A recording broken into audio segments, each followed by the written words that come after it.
we're going to cover OBS settings. I'm going to click on settings, go to output.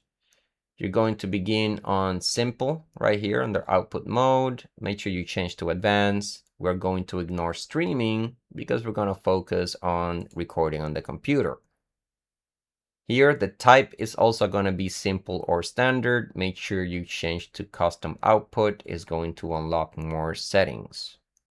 First, we are going to cover the container format. This is MKV. Once you change to custom output, the name is going to be Matroska.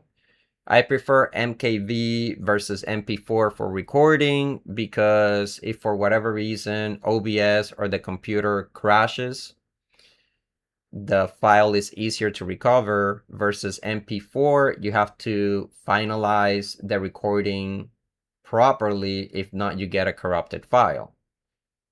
So record on MKV. Once you bring the file into an editing software, when you export it as an MP4 because it's more widespread, use. It has better compatibility with different softwares and different websites. On the video bitrate, the higher the number, the higher the quality, but you're also going to need a higher end PC. It's also going to create a bigger file size, so you're going to need more storage. On the screen, I'm sharing a cheat sheet that covers bitrate and keyframe intervals. Feel free to take a screenshot. It also shows the main factors that affect bitrate, like frame rate, motion, and resolution. For the video encoder, you start with LIB 264. It's this one, default encoder. This one uses your CPU. Since I have a higher end GPU, I went ahead and selected, H.264 from NVIDIA. This one just has pretty good stability and compatibility. There is supposed to be H.265, which is supposed to be more efficient in the compression. By the way, all encoders have compression. And what it does is supposed to be the same amount of quality with less storage needs, right? So the file size tends to be smaller, but I couldn't find it in the settings, so I can't really talk about stability or compatibility. H.264 is tried and true. It works great. For the audio encoder, the default is AAC, but when you select MKV, it does change it, so you have to manually go into the settings and select it. This one is also tried and true. The stability is great, the compatibility is great, and the compression is also great. So you don't really get compression artifacts, like weird sounds. So there's tons of options, but this one just works great. So I should stick with AAC. On the audio bitrate, I selected 320. It might be overkill. I haven't really tested with lower numbers. The default, I believe, is 160. But if you do change it, I recommend going into the audio tab and just going to each track and manually selecting the option. And then finally, we're on the audio tracks. A lot of good info here. So audio track number 1 should be a mix of all of your audio tracks into one.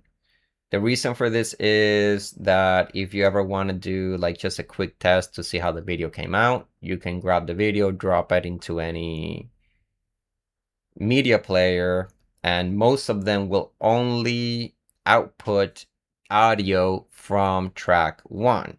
So let's say you have nothing on track 1, but you have everything else on the other tracks, you're not going to hear anything.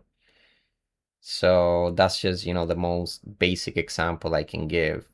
Let's say you record your video game on track 1, but your microphone on track 6, then you're not going to hear yourself talking. So this just eliminates confusion, and it's just good for quick test. That way you don't need a specialized media player that can play multiple tracks, and you also don't need to open an editing software in order to just do a quick test of, the video and the audio, simplifying things. Now for my tracks, number 1, everything is there. Number 2 is where I have the current software that I'm using or recording, right? So MQDH, which is MetaQuest Developer Hub, is where I record my gameplay from MetaQuest 3, and I record the audio from the game into track 2. If I use Steam to play any kind of game, I always put it on track 2 because obviously I'm not going to be playing 2 games at the same time. And usually when you minimize a game, it also eliminates the audio. So if I was like midstream and I choose to open up a browser and just watch a quick video on YouTube, it goes to track 2, and there's no issues with 2 separate softwares clashing. But you might want to have your browser separate, which we'll cover in a minute. The next important thing we're going to cover is going to be microphones. I keep my main microphone on track 6. It just keeps it separate from everything else. So once I set it up, there's less chance of accidentally messing with the settings. Your main microphone might be a USB or XLR microphone connected directly to the PC. This usually gives the best audio quality. But I recommend having a backup like a lavalier or wireless microphone, especially if you're going to be doing stuff away from the computer. They usually tend to work with phones as well, which just gives them even more flexibility. I recommend having different microphones on different tracks or separate tracks, especially if you're going to be doing podcast style, like with multiple people, even if it's like during like a video call. This makes it even more important for, podcast style, because for example, one person might tend to mumble while another person might be loud, so you can change the gain or volume for each of them independently. And here's an extra tip, something that you don't see done very often.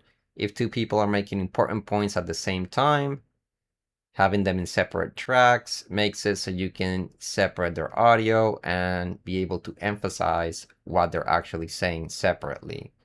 This is even more useful if you're going to make them into YouTube shorts. You could talk about, this is the point this person made versus this is the point this other person made, even though they both talked at the same time, and it's just easier to clean up in post. In my own setup, track 5 is for secondary microphone, whether it's my own wireless mic or I'm bringing in another person. I use track 3 for things like music or browser audio, especially if you're using somebody else's video, playing music, or anything that can cause a copyright issue later down the road. So keeping them in a separate track makes it easier to mute, lower, or remove if needed. I use track 4 for streaming related sounds like Twitch events, alerts, or hype trains. Those sounds can be pretty random in volume, so having them in their own separate track makes it easier to edit in post. That way, during the stream, you can have all of the fun event sounds. Yes, they have blown out my ears. And then in post, you can actually, adjust them so they don't ruin the rest of the audio. And then finally, once you're used to, using the audio tracks and selecting them when you have your setup, if you ever needed an extra track, you could always, unmix everything from track 1 and have that one as a specialized track for whatever extra thing you need. If you need more than 6 tracks, then you got me there. If you know a recording software that has more than 6 tracks, do let me know. There is one more thing I want to cover, and it's the advanced audio properties window, which is where you can select which input or output goes to which audio track. The only way that I found how to open this on OBS version 32.1.0 is by hitting this settings button right here.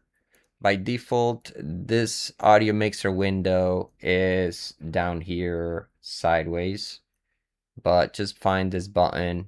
When you click it, it's gonna open this window. And the two tips regarding this is the first one, expand the window so you can see all of the tracks and the full name of whatever inputs you have. Then the second one is to name your microphones. It's something similar for all of them. That way they all show up next to each other inside of this window, so it's just easier to select the tracks. I recommend doing the same thing with cameras and also with whatever games you have. Like, make sure that you have good names, not like this right here. And one final thing, which is unrelated to this, is related to all, well, most of the settings that we've talked about, especially all the ones in here under the output. So OBS allows you to have profiles. This one is 2026 April gaming. I like having the date. That way I know how recent it is. And the different profiles are, again, for those settings. So for example, I technically should be recording this video on the simple profile that I have, that is just for recording like static things. If you saw the cheat sheet that I provided earlier, you'll know what I'm talking about. But I recorded this one with the settings for gaming because that's what most of you are going to be interested, in. So that's why, my bit rate and my keyframes and all of that is actually pretty high. But yeah, that would be the last advanced tip I can give you guys, or more like intermediate tip, but it's just very useful that way. If you're recording something simple like I am, you can just have your PC chill, and also the storage needs won't be as high. And then when you go into gaming, you can go ahead and change. I usually record most things with my gaming profile. That way, if I ever feel like going back into a game, I just open OBS, the settings are set up properly, because the last thing that I want is to record something with low keyframes and low bit rate, and then it ends up looking awful. And then it's unusable content. I'd rather just have the opposite of like, oh my god, this file is really big, and it's just me showing OBS settings. But yeah, that pretty much covers the whole video. Hopefully you found this helpful. I know I'll be coming back to my own guide in the future, just for reference, just for a refresh. So yeah, thank you so much for watching, and see you next time.